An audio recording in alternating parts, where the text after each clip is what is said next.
All right, Justin is joining us now because yesterday was the hottest day of the year. Sure was. I know. I went 101 yesterday, and I thought, well, we're getting close. I was watching the news at like 4 o'clock, and it was like 99. I'm like, come on!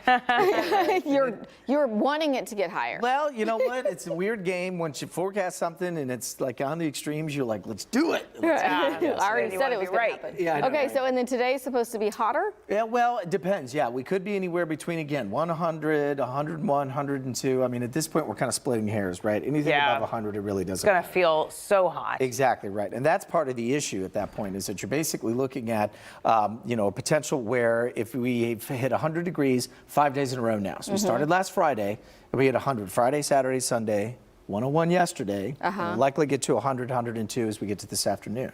So you get the idea is that we're kind of locked into this pattern now, right, where not only do we have the air temperature that's that hot, right, and the other part is this too. This morning, we only got into the low 80s. So we didn't even get into the 70s, right? So it's like if you're not dropping the bucket this far, you don't have that much to fill it. Exactly. Got it. I do remember that last summer was miserable. It was so hot. Awful. Yeah. And earlier too, right? Yes. I mean, yeah. Yeah, it started in like late June, all through July, and then into August as well. And in fact, if you guys have Max 1 behind me here while I'm talking through this, I want to show you something. So we were looking at, so this is what we're dealing with today, right? So Let me get out of the way. This is, oh, you're good. This is our heat warnings, right? So this is brand new. This got issued late last night. And excessive heat warnings generally don't happen unless you have the air temperature getting above 105, right? Which we may see in a couple of spots. Or you get the feels like numbers that can get above 113.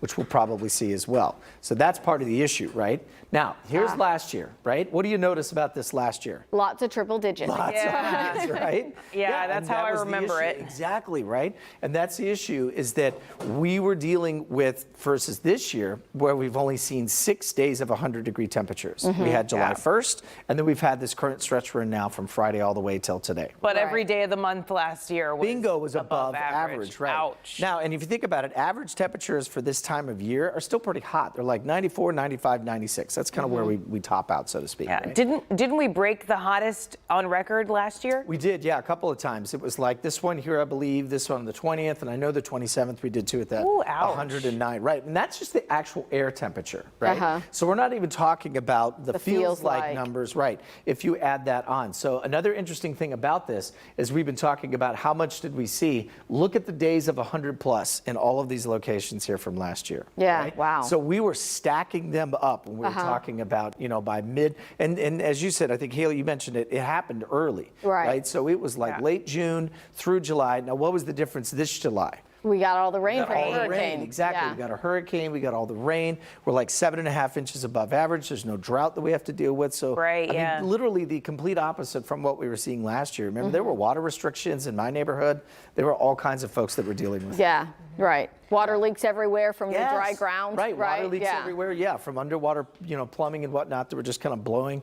And that was part of the issue, right? So, I mean, we were talking about this time last year, Sugar Land and the Intercontinental, which is where we use the official forecast from, we were at 45. We basically stopped counting once we hit 99. I want to say it was right near the end of August. Oh, really? Yeah, and so this kind of got stuck. But, I mean, College Station, they were at 75. Right, so we're talking about just this major intense heat the entire summer at that point, right? So today might be 100 or above. Oh, easily. Yeah. How do we stay safe? Let's talk about that. Well, the easiest way to kind of stay safe is to sort of get the idea of just understand that over the next 2 days, this high is not going anywhere, right? So this is basically going to sit right on top of us.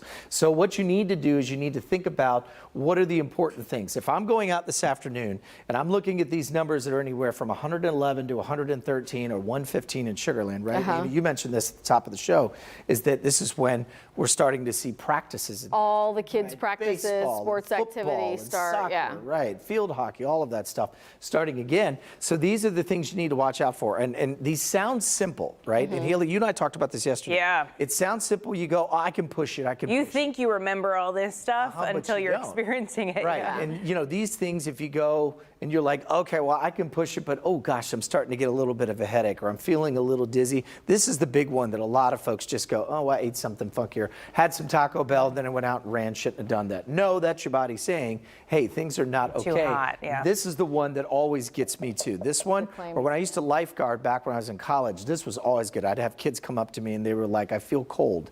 And we're like, uh-oh. That's a problem when Yeah. it's 100 plus degrees. Right, Yeah. because that's your body problems. basically saying, I can't cool myself. And here's the other important part. If you've got little ones, right? I mean, all your kids are all starting to get out of that age. You know, your little guy might still be. But especially toddlers, they can't cool the same way that like kids and adults do. Their systems just aren't built that way yet.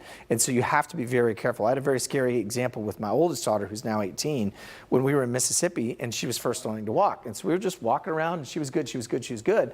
And then we went inside and her skin was like red hot to the touch. And she was flush and throwing up, and it was the scariest thing as a parent. And I took her to the emergency room and he just said, yeah, it was this right here. Yeah. It was They heat can't exhaustion, right? And she can't tell you. Yeah. They can't control their own temperature. Yeah, Right. very good. You got it.